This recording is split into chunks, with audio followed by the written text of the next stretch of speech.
Bismillahirrahmanirrahim. Assalamualaikum warahmatullahi wabarakatuh. Alhamdulillahirabbil alamin. Wassalatu wassalamu ala asyrofil anbiya'i wal mursalin wa ala alihi wa sahbihi ajma'in. Asyhadu an la ilaha illallah wahdahu la syarika lah wa asyhadu anna Muhammadan abduhu wa rasuluhu la nabiyya ba'dahu. Allahumma sholli ala Muhammad wa ala ali Muhammad kama shallaita ala Ibrahim wa ala ali Ibrahim innaka Hamidum Majid. Allahumma barik ala Muhammad wa ala ali Muhammad kama barakta ala Ibrahim wa ala ali Ibrahim innaka Hamidum Majid. Mudah-mudahan kita Ustaz Iswara Ishani, semoga beliau selalu berkesehatan, berdasarkan segala ilmu yang beliau sampaikan kepada kita semua. Jemaah salat subuh, dan insyaallah kita lanjutkan dengan tolabul ilmi yang Allah dirahmati. Yang pertama-tama dan yang paling utama kita panjatkan segala puja dan puji syukur kehadirat Allah Subhanahu wa taala dengan iman dan Islam. Semoga Allah memberikan kesehatan. Alhamdulillah di pagi ini kita masih dapat mengangkatkan kaki kita di rumah Allah Subhanahu wa taala. Salat berjamaah di hadirat orang ini adalah orang-orang yang berpenting, orang-orang yang Allah sayangi. Semoga segala amal ibadah yang kita niatkan itu Allah ridhoi dan Allah terima semua amal. Amin amin ya rabbal alamin. Salawat serta salam kami curahkan kepada junjungan Nabi kita Muhammad sallallahu alaihi wasallam, pada para keluarganya, pada para sahabatnya, dan pada para pengikutnya, dan insyaallah selalu istiqomah mengikuti sunnah-sunnah beliau. Baik, seperti biasa, ahad pagi yang kedua, Bapak Ustaz Iswara Ishani menyampaikan dengan tema Hadis Abain. Mari kita mengumpulkan pikiran kita antara yang Pak beliau sampaikan termasuk pertanyaan kita, dan insyaallah kita dapat mengamalkannya. Aku bisa sedikit, insyaallah mengumpul. Untuk menambah kepercayaan kita, saya kita dengan dahulu dengan doa basmalah. Bismillahirrahmanirrahim. Itu kami bisa apa-apa.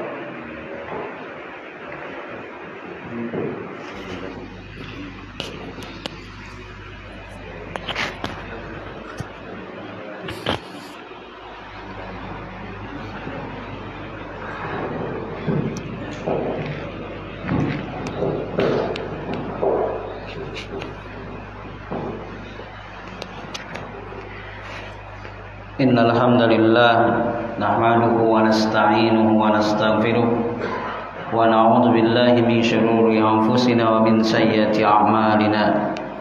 May yahdihillahu fala mudilla lahu wa may yudlil fala hadiya lahu. Asyhadu an la ilaha illallah wahdahu la syarika lahu wa asyhadu anna Muhammadan 'abduhu wa rasuluhu alladzi la nabiyya ba'dahu.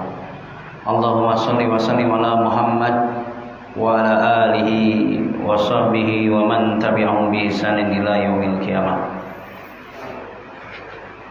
Jamaah salat berjamaah subuh Masjid Al-Furqan yang dimuliakan oleh Allah Subhanahu wa taala.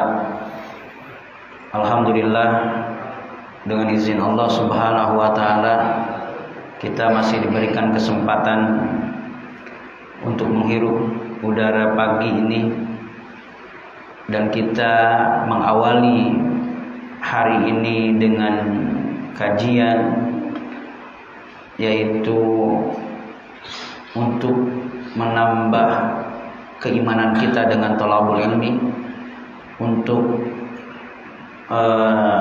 menjadi orang-orang yang tidak jahil dalam beragama, dan untuk menambah wawasan kita dalam beragama. Inilah yang diinginkan oleh Rasulullah SAW, agar umat Islam tidak menjadi orang-orang yang jahil, yang bodoh, agar umat Islam tidak menjadi orang-orang yang taklid, muqallid, yang tidak berdasarkan dengan dasar-dasar nas-nas, dalil-dalil yang telah diturunkan oleh Allah dalam Al-Quran dan telah disampaikan oleh Rasulullah SAW melalui hadisnya. Hadirin jamaah ikhwatu iman rahimani wa rahimakumullah. Mari kita teruskan kajian kita, yaitu hadis arba'in nomor 15. Masih lanjutan yang kemarin tentang orang yang beriman itu adalah orang yang selalu menjaga lisannya. Yang menjadi fenomena, banyak orang yang tersinggung, banyak orang yang dimana adanya perpecahan, perkelahian, itu disebabkan karena orang itu banyak diam atau banyak bicara. Banyak diam atau banyak bicara?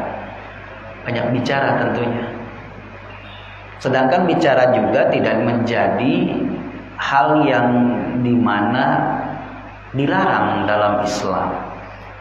Tapi kata Rasul di sini dikatakan bahwa dalam hadis ini, man kana yu'minu billahi wal yaumil akhir falyaqul khairan. Orang yang beriman kepada Allah dan yaumul akhir adalah ucapkanlah oleh kalian ucapan oleh kita, ucapan yang khairan, yang baik. Auliyasmut atau diam. Nah, jadi ucapan yang kita ucapkan itu sehingga mengandung kebaikan. Andai kata tidak ada kebaikan, lebih baik apa? Diam. Ya. Ini kemarin bahasannya. Sekarang poin yang kedua, maka berlanjut, wa man kana yu'minu billahi wal yaumil akhir falyukrim jarahu. Apabila siapa orang yang beriman kepada Allah dan yaumul akhir, falyukrim jarahu, muliakanlah tetangganya.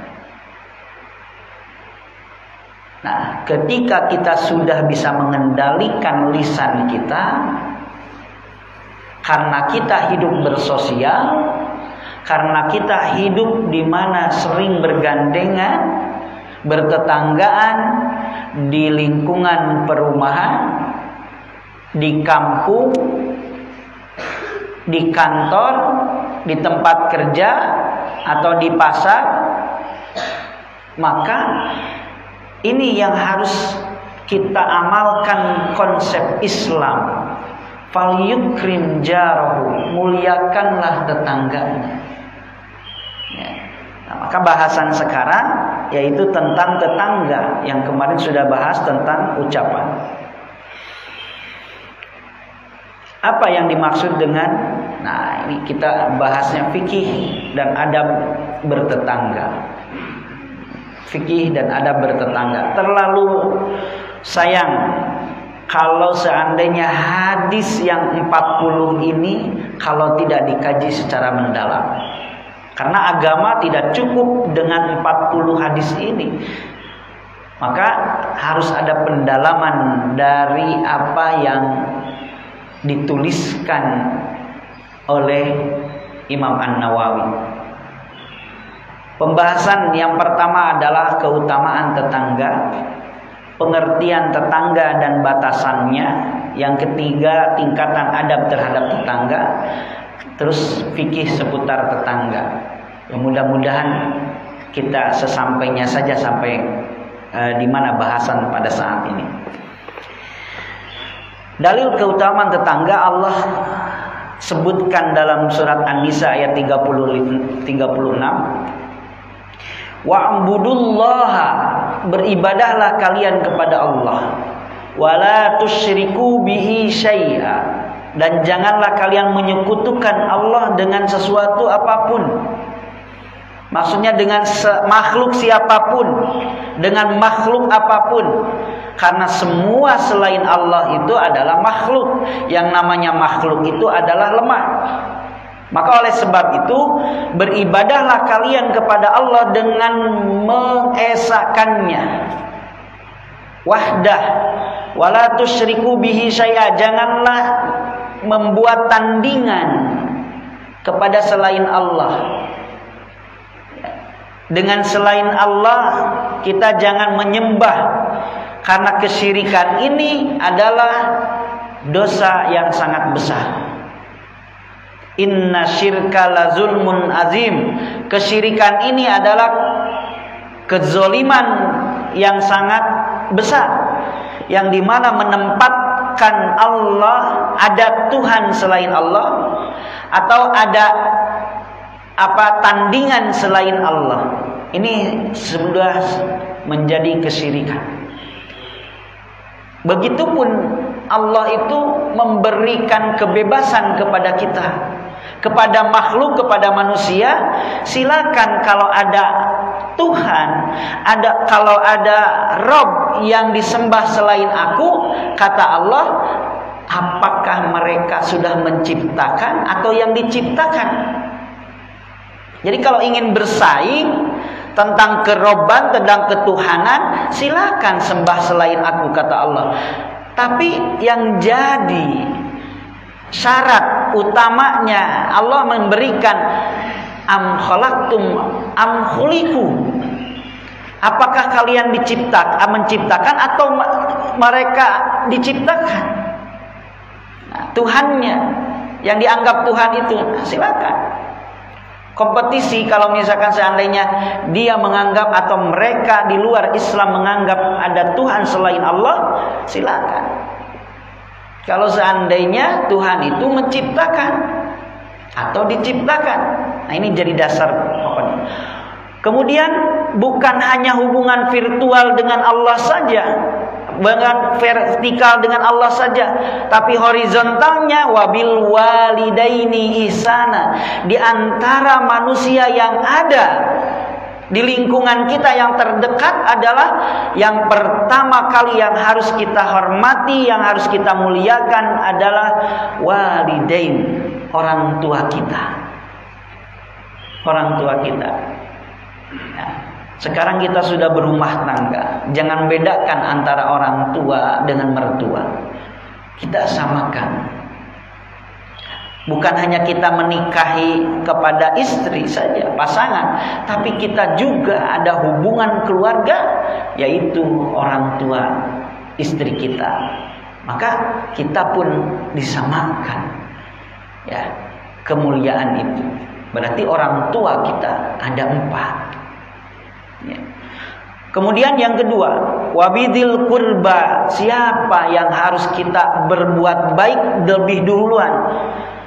Kerabat karim kerabat, zil qurba, yang dekat, kerabat yang sangat dekat dengan kita, keluarga yang sangat dekat. Bahkan dalam teks ayat lain dikatakan kepada siapa kita harus berbuat baik, kepada orang tua, atau menginfakkan harta kepada orang tua. Kemudian kepada siapa? Kerabat yang dekat dulu. Orang lain kita sanjung-sanjung, orang lain kita tolong-tolong, tapi kerabat saudara kita ternyata kita terlantarkan. Itu menjadi dosa besar. Ya, menjadi dosa besar. Tapi terkadang bapak-bapak dalam realitanya berbuat baik kepada orang lain dengan keluarga itu terkadang penerimaannya suka beda, ya. Kalau keluarga kadang-kadang suka ada apa? Suka ada aja cekcoknya. Tapi dengan orang lain ya begitu saja, nyantai. Nah, kadang terjadi seperti itu. Nah, itulah apa yang disebutkan dalam Al-Qur'an ini. Poin yang kedua setelah orang tua adalah kerabat. Kenapa? Karena di situ kita punya hubungan biologis, karena di situ kita punya hubungan yang lainnya. Dan terkadang kerabat itu suka ke kita itu kalau mau kalau dikasih kadang maunya beda-beda, beda dengan orang lain. Kalau di ini mumet aja. Kalau orang keluarga ya mau ini lagi, mau itu lagi, gitu kadang-kadang. Nah, itulah pahalanya yang besar buat kita. Kemudian wal yatama, anak yatim. Karena dalam konsep agama Islam, orang-orang yang mendustakan agama, di sini juga wal masakin, dan orang-orang miskin. Dalam konsep Islam, orang yang mendustakan agama itu adalah ara'aital ladzi yukadzibu biddin, fadzalikal ladzi yad'ul yatim wa la yahuddu ala ta'amil miskin. Orang yang dimana mendustakan agama itu ternyata dalam surat itu tidak diawali dengan meninggalkan salat atau lalai dalam salat, tapi hubungan sosial. Tidak punya jiwa sosial kepada anak yatim, menyakiti kepada fakir miskin, menahan makanan, menahan sehingga mereka kelaparan pun kita tidak ada respect, tidak ada jiwa untuk saling berbagi. Ini adalah orang-orang yang mendustakan agama. Dia Islam, tapi dalam kehidupan sosialnya tidak dibangun.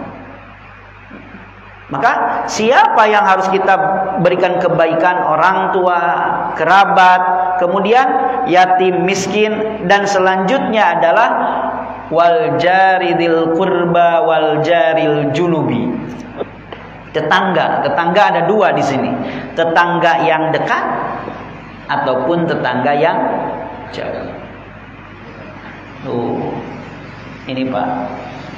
Tidak semata-mata Allah berfirman menyimpan ayat ini, ada di situ ada tetangga dekat, tetangga jauh, kalau seandainya ini tidak menjadi hal penting. Ternyata ini penting, sangat penting. Ya, sangat penting dalam surat An-Nisa ayat 36. Maka kita akan kaji yaitu tentang tetangga yang dekat dan tetangga yang jauh. Dalam hadis juga menjadi dalil keutamaan dari Aisyah radhiyallahu anha qalat anin Nabi sallallahu alaihi wasallam, dari Nabi sallallahu alaihi wasallam qala, beliau bersabda, ma zala Jibrilu yusini, tidaklah Jibril berhenti atau terus-terusan yusini, berwasiat kepadaku, kata Rasulullah sallallahu alaihi wasallam, bil jari, dengan tetangga. Maksudnya perhatikan tetangga, terus-terusan malaikat Jibril itu.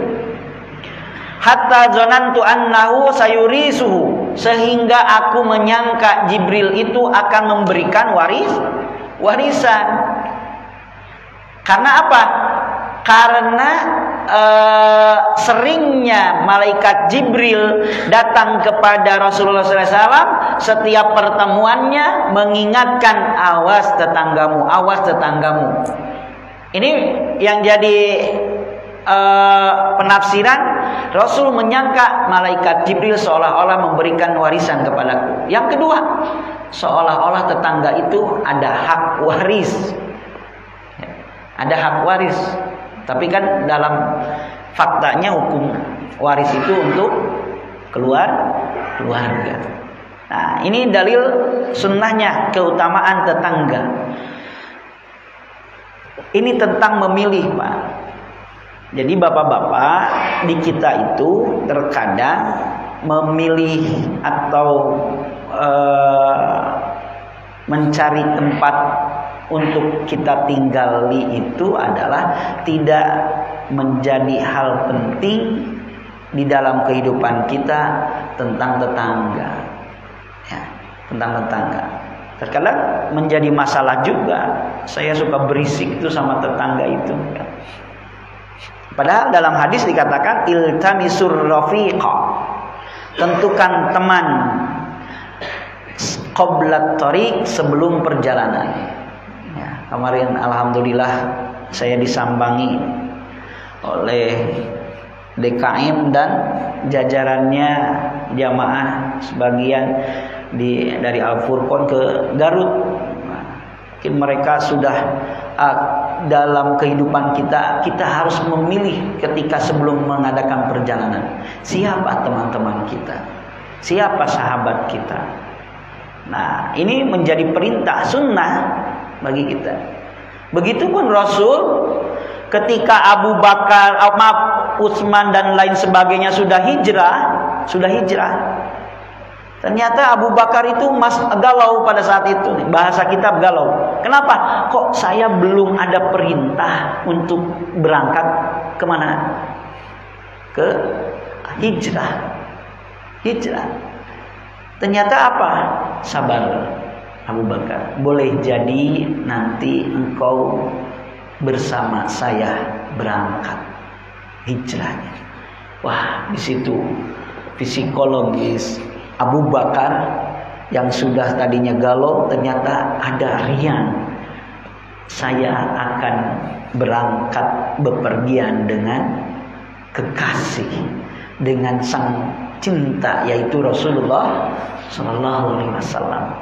Nah, ternyata betul hijrah Rasulullah dengan Abu Bakar As-Siddiq, temannya. Nah, ini jadi penting dalam Islam memilih teman sebelum bepergian.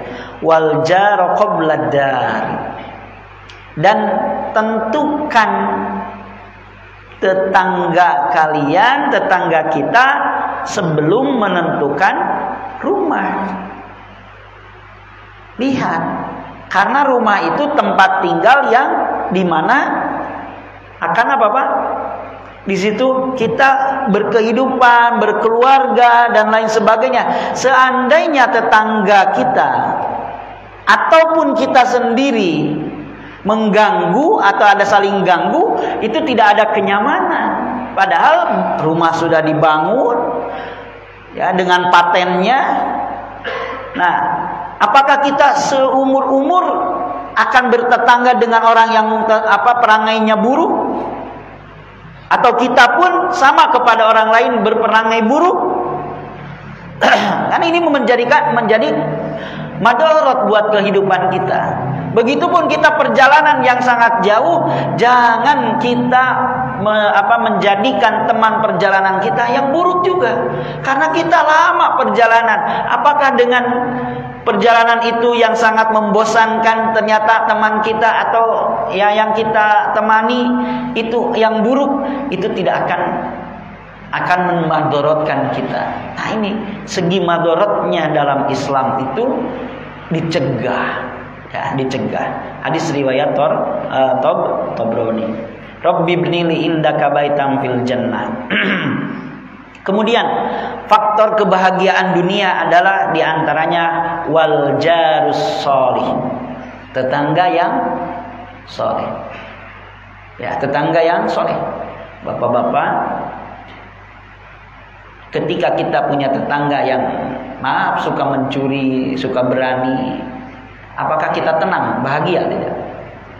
Tidak.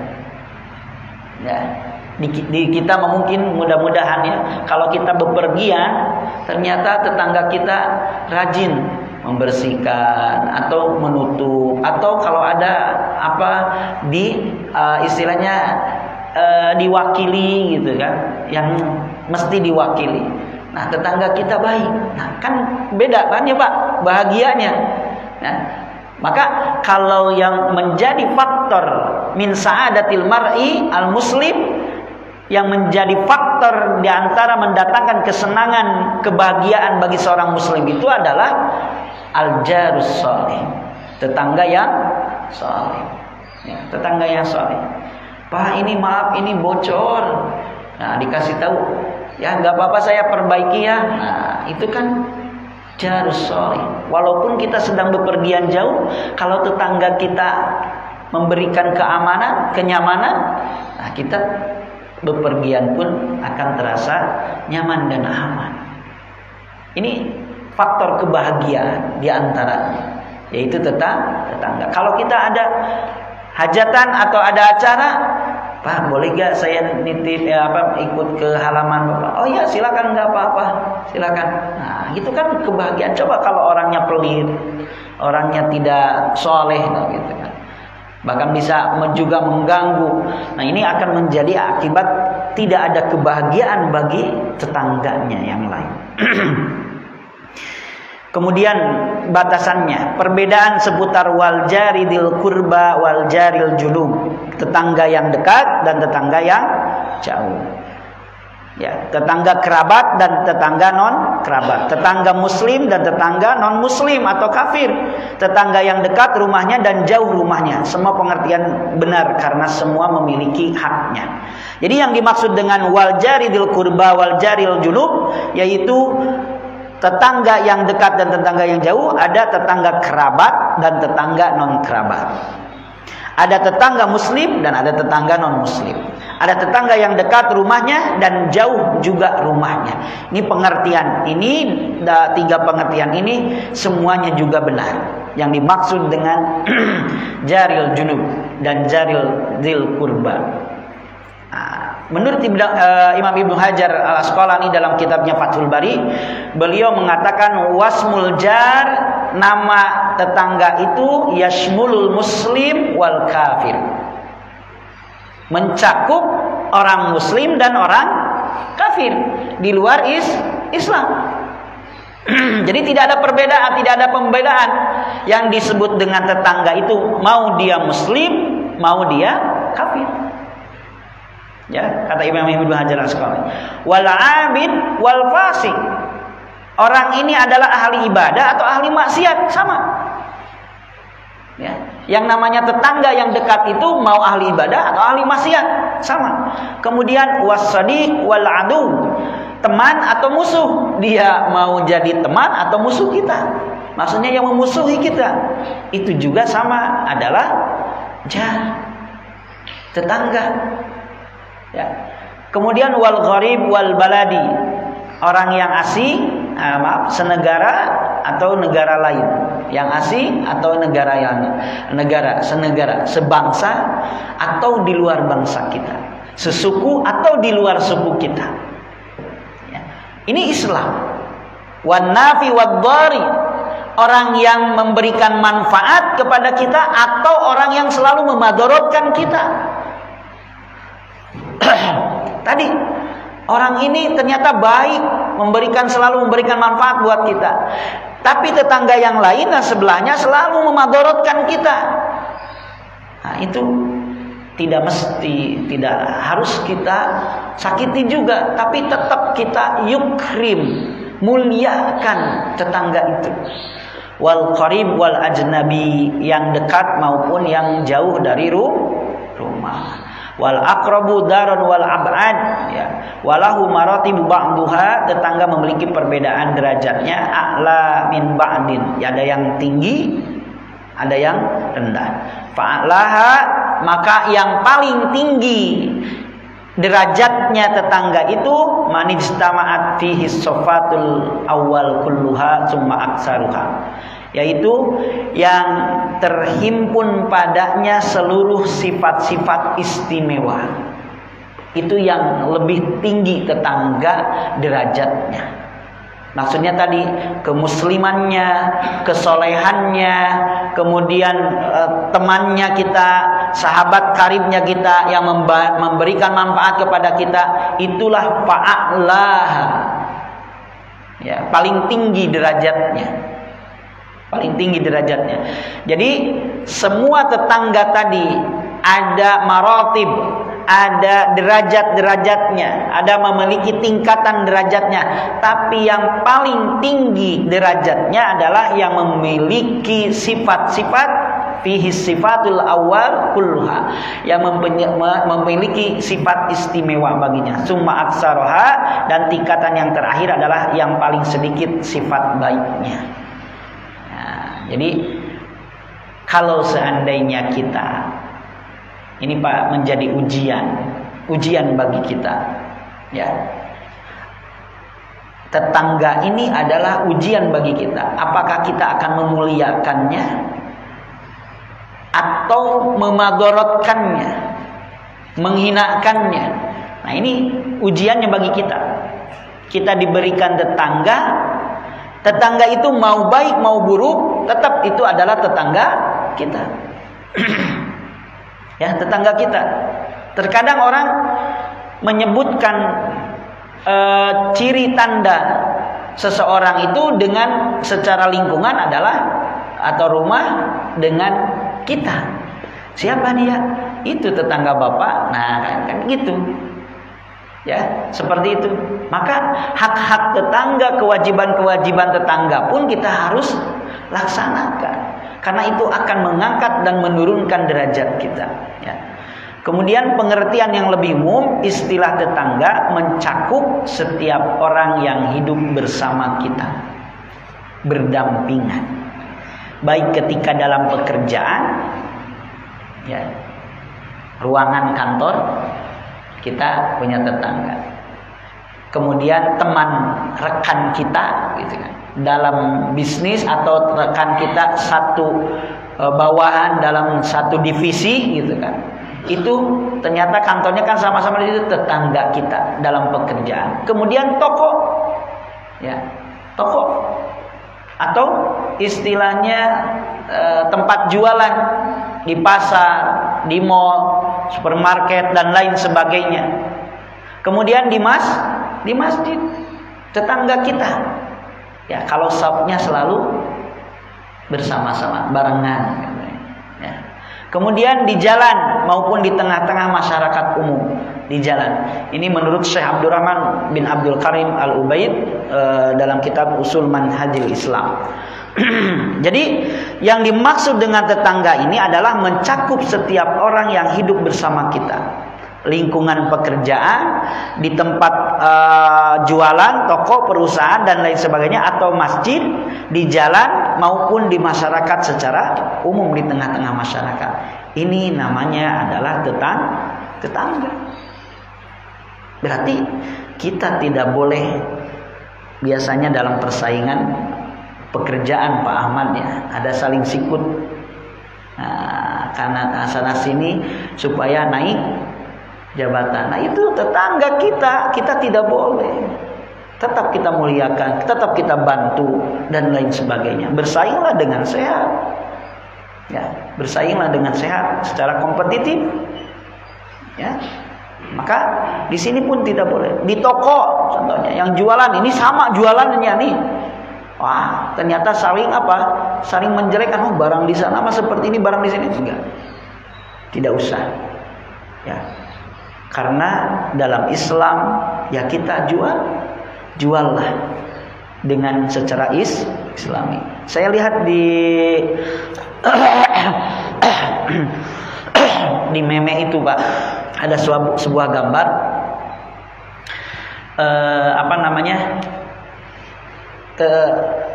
satu penjual mau menutup tokonya.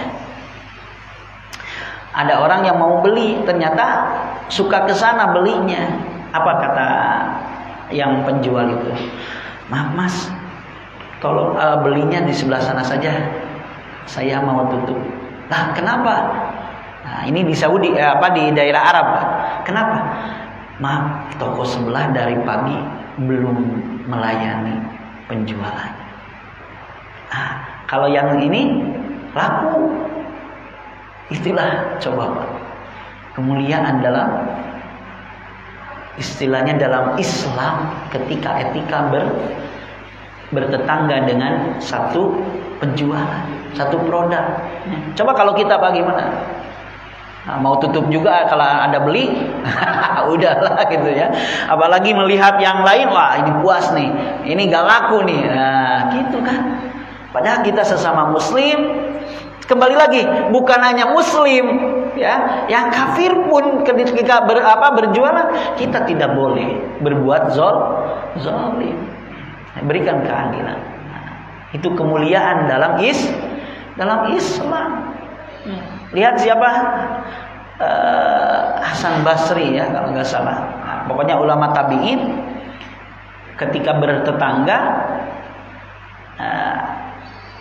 bawah dengan atap.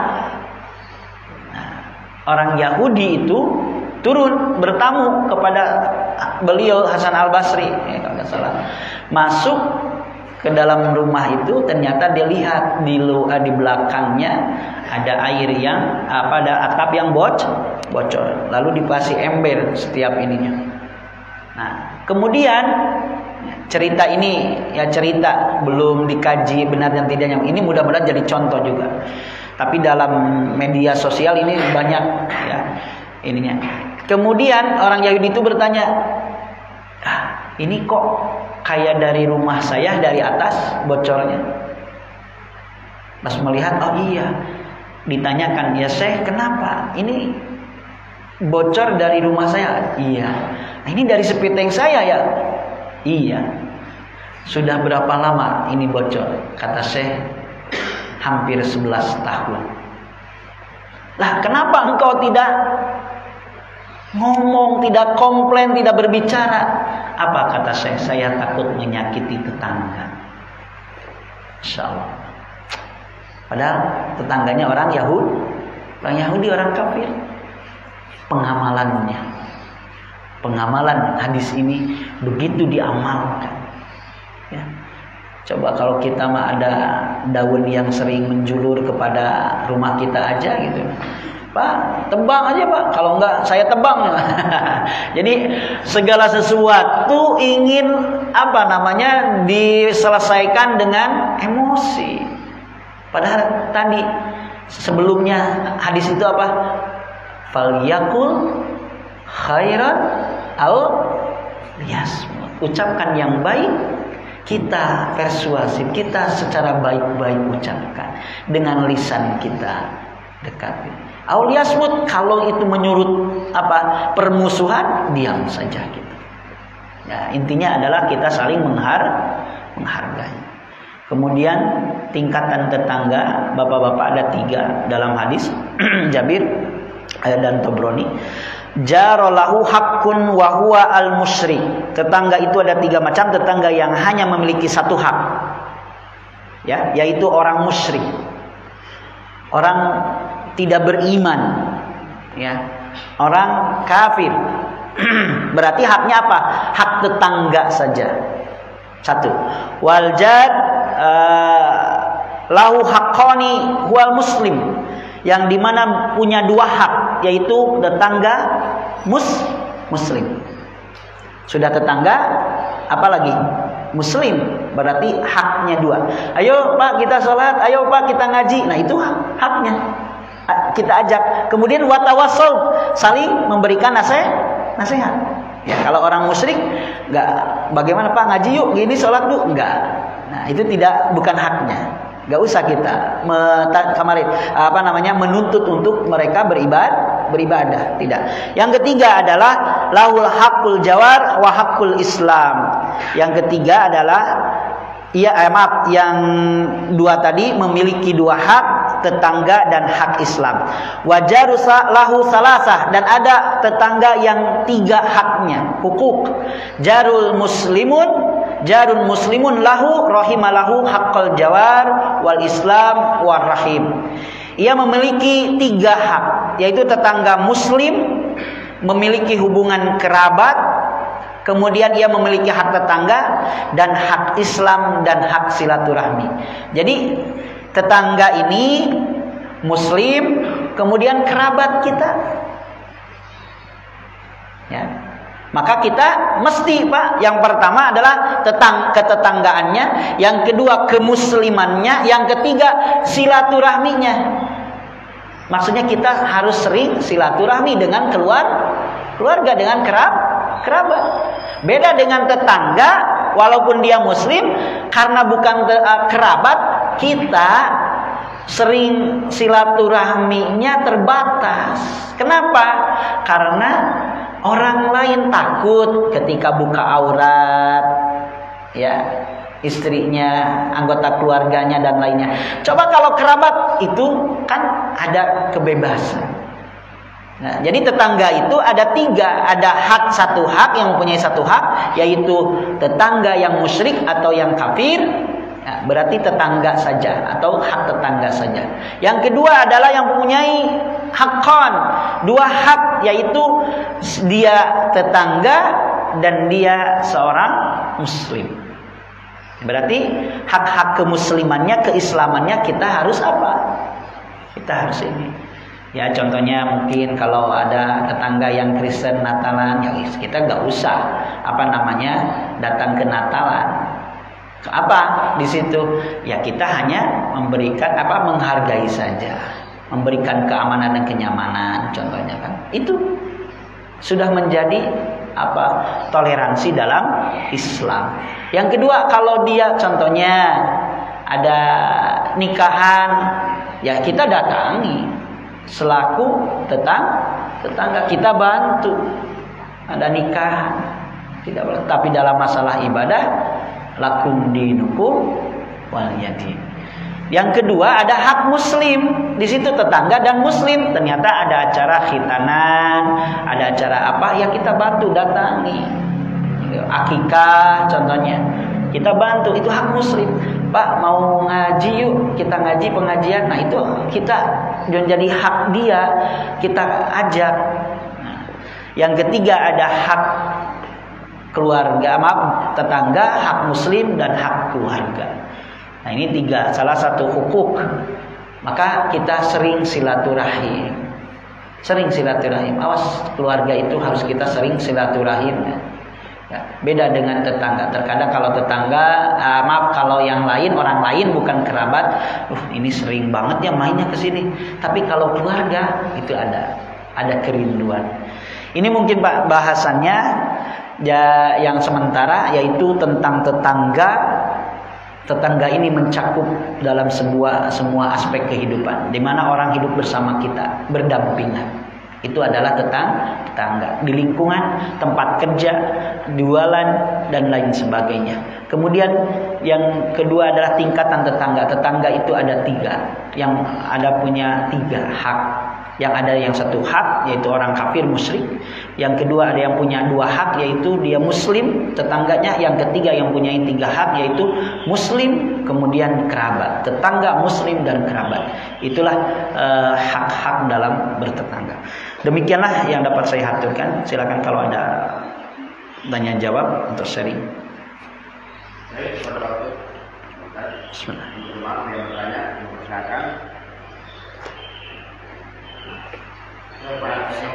Ya. Assalamualaikum warahmatullahi wabarakatuh. Waalaikumsalam warahmatullahi wabarakatuh.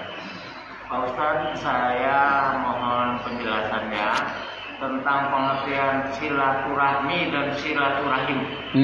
Tadi Pak Ustadz bilang kan ada yang silaturahmi, ada yang silaturahim. Terima kasih. Wassalamualaikum warahmatullahi wabarakatuh. Oke, terima kasih. Waalaikumsalam. Silaturahim ada silaturahmi. Kalimatnya sama, rahim. Dari barisnya, dari syakalnya, harokatnya itu ada beda, tapi maknanya sama.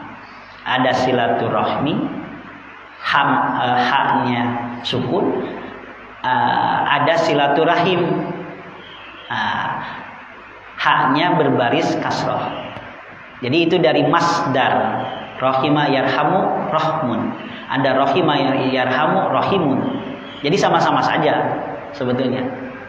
Jadi mau silaturahmi, mau silaturahim. Jadi tidak ada perbedaan, Pak. Jadi sama-sama saja. Yaitu silat itu menyambungkan, rahmi kasih sayang. Jadi menyambungkan kasih sayang. Sama-sama saja kalimatnya mau rahim, mau rahmi. Bukankah kalau rahim itu satu rahim gitu? Oh bukan. Bukan. Bukan ya. Jadi kita terkadang terjebak dengan ini rahim, bukan ya. Jadi silaturahmi mau silaturahim itu sama-sama saja sebetulnya. Tidak ada perbedaan dari segi bahasa. Allahu a'lam. Ya. Waalaikumsalam. Namanya maaf, bagaimana sikap kita terhadap tetangga yang senangnya menutup diri, mungkin dia bergaul karena merasa kelakuannya lebih tinggi, atau mungkin dia merasa dia dari besar itu. Bagaimana kita ingin bersilaturahmi gitu? Iya, betul. Karena kita terkadang belum sabar ya dalam mencari ilmu. Sebetulnya belum bahasanya itu.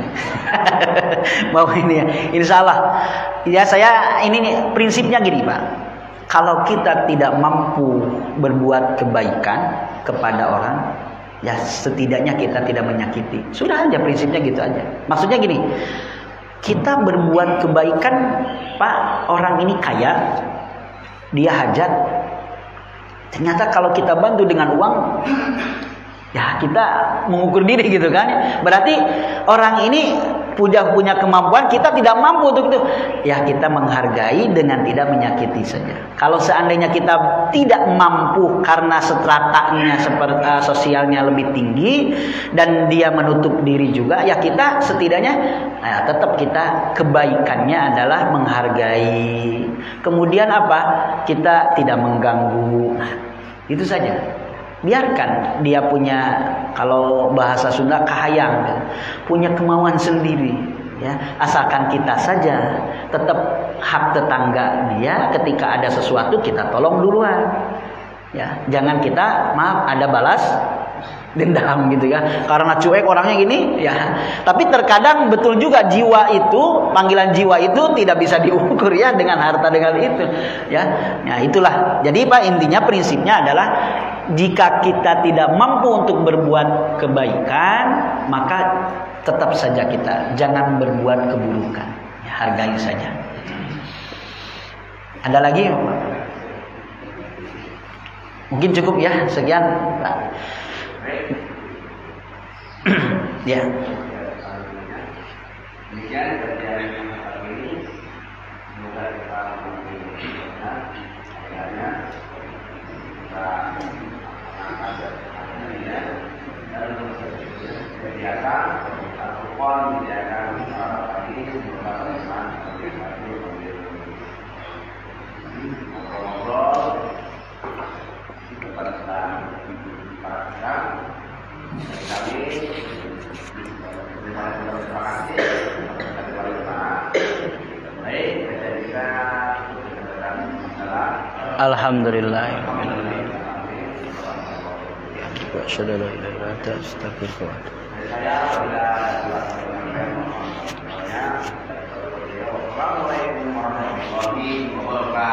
Waalaikumsalam.